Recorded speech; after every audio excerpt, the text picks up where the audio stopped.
शुरू करता हूँ अल्लाह के नाम से जो बड़ा मेहरबान और नहायत रहम करने वाला है। अस्सलामुअलैकुम दोस्तों, आप देख रहे हैं हकीकत सरेआम और मैं हूँ आपका होस्ट इब्ने पाशा। भारतीय फौज के चीफ बिपिन रावत पाकिस्तान को गीदड़ भभकियां लगाने के लिए पूरी दुनिया में बहुत मशहूर हैं और इनकी अहलियत का हाल ये है कि इनकी अपनी बहरिया के एडमिरल और फजाइया के चीफ इनसे बहुत नाला हैं और शदीद इख्तलाफ रखते हैं, क्योंकि बतौर आर्मी चीफ रिटायरमेंट के बाद इनकी हिंदू तवा सोच की वजह से मोदी ने इनको चीफ ऑफ डिफेंस स्टाफ लगा दिया। इनका वाहद काम जो है वो पाकिस्तान के खिलाफ हर्जा सराई करना और जहर उगलना है। पिछले दिनों भी इसने पाकिस्तान की फजाइया के खिलाफ बयान दिए। इससे पहले भी ये कह चुके हैं कि इस्लामाबाद को बहुत भारी नुकसान उठाना पड़ सकता है। मजीद ऐसी वीडियोस के लिए हमारे चैनल को सब्सक्राइब करें और बेल आइकॉन का बटन दबाना मत भूलिएगा ताकि आपको इसी तरह नई वीडियोस मिलती रहें।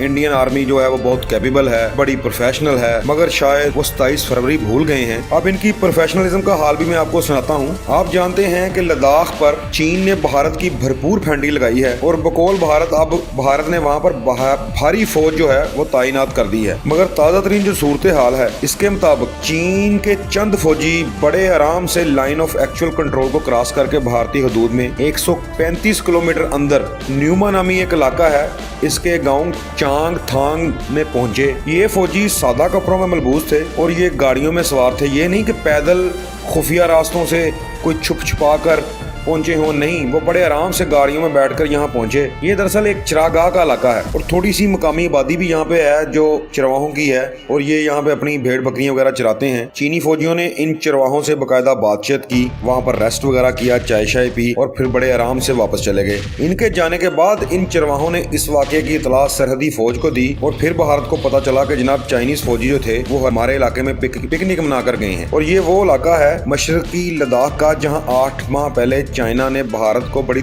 तगड़ी कुट लगाई थी और अब वो बड़े आराम से LOC को लाइन ऑफ एक्चुअल कंट्रोल को क्रॉस करके इंडिया के अंदर 135 किलोमीटर तक गए और सैर सपाटा करके बड़े आराम से वापस भी आ गए। ये है इंडिया की प्रोफेशनलिज्म और जंगी तैयारी, जिसका डंडोरा बिपिन रावत साहब जो हैं वो पीटते रहते हैं हर वक्त। अच्छा, अब मजे की बात यह है कि इंडिया इसको छुपा रहा था, मगर हुआ ये कि चाइना ने इस सारी मटर गश्ती वहाँ पर सैरो तफरीह की पूरी वीडियो बनाई और उसे सोशल मीडिया पर अपलोड कर दिया, जिसके बाद इंडियन मीडिया जो है उसे भी इसे रिपोर्ट करना पड़ा और अब पूरी दुनिया में इसका मजाक बन रहा है कि भाई ये कौन सी आर्मी है जिसके इलाके में दुश्मन बड़े आराम से सैरो तफरीह करके वापस चला जाता है और इसे खबर तक नहीं होती। और याद रखें कि ये वो इलाका है जहाँ 8 माह से हालात बहुत कशीदा है। हकीकत सरेआम आपको पहले भी बता चुका है कि वहाँ इस वक्त इतनी सर्दी है, टेम्परेचर इतने हाई लेवल पे है कि इंडियन फौजी जो है वो मोर्चे छोड़ कर भाग रहे हैं। वहाँ पर इंडियन फौजी बीमार हो रहे हैं, मर रहे हैं, कैजुअलिटीज की इतला है, क्योंकि उनके पास तो पूरा साजो सामान ही नहीं है। बेचारों के पास गर्म कपड़े नहीं है, उनको अच्छी खुराक नहीं मिल रही, तो वो इंडियन फौजी जो है वो मोर्चे छोड़ कर पीछे जा रहे हैं।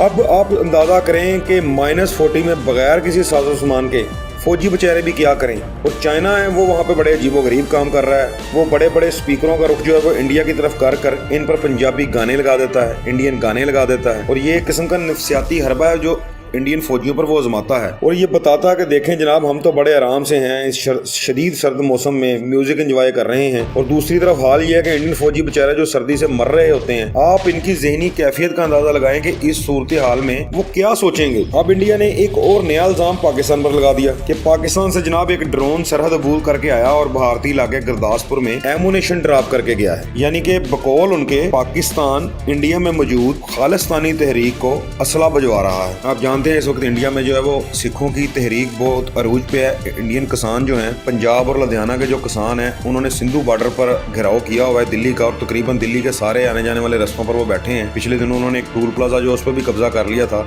और टूल फ्री कर दिया था उस प्लाजे को। तो बड़ी बुरी सूरत हाल है इस वक्त इंडिया में। दिल्ली उनकी राजधानी है और सिख जो हैं उसके बॉर्डर पे बैठे हैं और वो बड़े कायम और दायम होकर बैठे हुए हैं, बड़ा निज़ाम कायम करके बैठे हैं। वहाँ पर उन्होंने अपने खाने पीने का, रहने का बड़ा बेहतरीन जो सहूलतें हैं वो गुरुद्वारों से और उनके जो अपने लोग हैं उन्होंने खुराक जो है वहाँ पे पहुँचाई हुई है और वो बड़े आराम से बैठे हैं वहाँ पे। और अब मैंने हकीकत सरेआम आपको बता चुका है कि वहाँ पर उस तहरीक में, किसानों की उस तहरीक में खालिस्तानी तहरीक भी शामिल हो गई है और वो खुल खिला के कह रहे हैं कि हमें अपना अलहदा वतन चाहिए। तो बकौल इंडिया के कि पाकिस्तान जो है वो खालिस्तानी तहरीक को सपोर्ट कर रहा है, ISI से सपोर्ट कर रही है, इसीलिए जो पाकिस्तान से ड्रोन आया वो गुरदासपुर के एरिया में असला फेंक कर गया। और ये असला क्या था जो इंडियन मीडिया ने रिपोर्ट किया वो मैं आपको बता देता हूँ। इसमें कोई जनाब 11 के करीब हैंड ग्रेनेड थे और इससे पहले एक और वाक़े में यानी हैंड ग्रेनेड ड्रॉप करने से चंद दिन पहले इसी तरह एक ड्रोन पाकिस्तानी इलाके से आया और 2 AK-47 राइफल और उनके कुछ अजाफी मैगजीन और कुछ 2-3 रिवाल्वर जो हैं वो ड्रॉप करके गया। अब इन चीज़ों का अगर आप वजन देखें तो ये तकरीबन कोई 25-30 किलो वजन बनता। छोटा ड्रोन इतना भारी असला नहीं उठा सकता। इतना भारी असला लेके जो ड्रोन उड़ सकता है वो कम से कम भी 40 से 45 फुट जो है उसका लंबाई होगी, यानी कि उसके दोनों विंग्स के दरमियानी जो रास्ता है वो 40 फुट होगा। अब पूछें 40 से 45 फुट जो बड़ा ड्रोन है वो आया, उसने बॉर्डर क्रॉस किया, वेपन जो है वो ड्रॉप किए और इंडियन आर्मी सो रही थी। एक नहीं 2 दफ़ा इतना बड़ा ड्रोन जो है बॉर्डर क्रॉस करके गया, गुरदासपुर में दाखिल हुआ और बड़े आराम से एमुनेशन ड्रॉप करके वापस चला गया। कोई बंदा पूछे कि आपने इसे मार क्यों नहीं गिराया, आपने इसे आते हुए देखा, जाते हुए देखा, मगर इसे गिरा नहीं सके। पहले तो ये सारा इल्ज़ाम ही नहायत भोंडा है, मगर अगर इसे तस्लीम भी कर लिया जाए तो ये नहायत शर्मिंदगी की बात है भारत के लिए कि जिसका दावा है कि हम अपनी फौज की तरबियत ही 2 फ्रंट वार लड़ने के लिए कर रहे हैं अरसा दराज से, यानी कि हम इस चीज़ पे ट्रेनिंग कर रहे हैं अपनी पूरी फौज की कि बैक वक्त हम 2 महाजों पर कैसे लड़ सकते हैं और इसके लिए हम पूरी तरह तैयार हैं। हमारी फौज पूरी तरह तैयार है जंग लड़ने के लिए 2 महाजों पर। तो ये है इनकी तैयारी, इनकी जंग लड़ने की जो इनकी जंग लड़ने की जो प्रोफेशनलिज्म है वो ये है जो मैंने आपको बताई है कि चाइनीज़ फौजी आते हैं, वो सैर सपाटा करते हैं, वापस चले जाते हैं। पाकिस्तान की तरफ से ड्रोन आता है, वो असला गिरा कर वापस चला जाता है और ये भंग पी के सो रहे हैं। इन्होंने जंग लड़नी है और ये इस वक्त नहायत कशीदा सूरत हाल में बैठे हैं दोनों बॉर्डर्स पर, यानी कि लद्दाख वाली साइड पर भी, लाइन ऑफ एक्चुअल कंट्रोल वाली साइड पर भी इनकी जो टेंशन है वो इस वक्त हाई लेवल पर है और पाकिस्तान वाली साइड पर लाइन ऑफ कंट्रोल LOC पर भी जो है वो दिन रात जो है वो बमबारी हो रही है दोनों तरफ से। तो ये इस सूरत हाल में इनकी फौज का जो प्रोफेशनलिज्म का लेवल है वो ये है। तो आज तक के लिए यही। अगर वीडियो पसंद आए तो दोस्तों इसे लाइक करें, कमेंट करें और शेयर करें। शुक्रिया।